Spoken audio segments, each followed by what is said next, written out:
Okay, so for this example naman, ang gagawin natin is magde-declare tayo ng data type na int at ang variable niya ay age.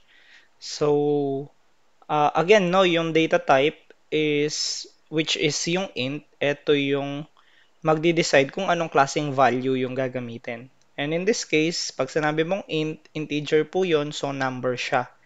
So, ang variable or yung container natin will be yung age at ang value ng age na yon will be 20. Then, ang gagawin lang natin is mag-declare lang tayo na cout and sasabihin natin na my age is, then sabihin natin or tawagin natin yung variable natin na age, and then mag-end line tayo dito or mag-add tayo ng new line, which is yung end line nga. Yun yung meaning niya. Then, we will return it to 0. Then, run the program. Save muna natin. Example. Okay, and then save. Then, run yung program natin.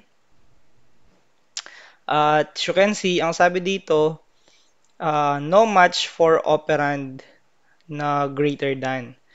No, so mali yung operand natin dito. So again guys, when using yung cout, gagamit lang po tayo ng less than operator. So papalitan lang natin siya ng less than operator and then run natin yung program. Then as you can see, yung age, my age is 20. So yan yung example of printing naman when it comes sa data type natin na integer.